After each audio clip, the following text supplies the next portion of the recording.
Salaamullaahi calaykum waraxmatullaahi wabarakaatuh. Kusoo dhawaada Barati Official. Asxaabi haddii tahay marka ugu horeysa subscribe fadlan. Waxaan maanta wax yar idinkaga wadaa guurka ahmiyadda uu leeyahay nolosha. Marka ugu horeysa waa maxay guur? Guurku waa farxad, guurku waa isfahan, guurku waa nolol, guurku waa jacayl.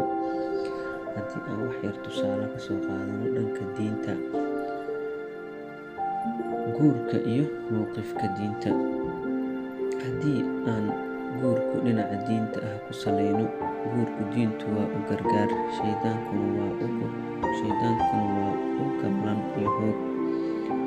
Guurku waa gaashaan adag oo cadowga Eebe laga galo.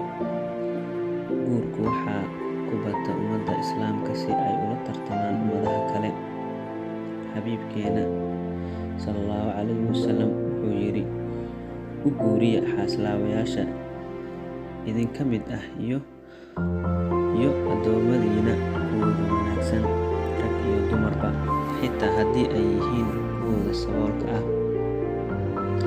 Eebe isaga ayaa deeqdiisa ku hodminaya.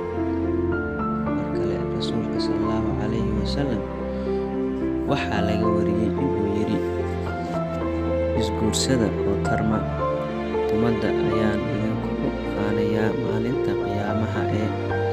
Sidoo kale saxaabiga jaliilka ah Cumar radiyallahu canhu waxaa laga wariyay inuu yidhi, waxaan u guursadaa si aan wiil u helo.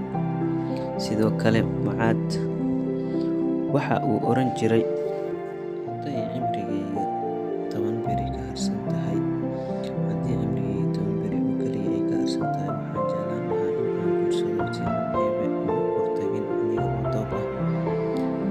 Asxaabay,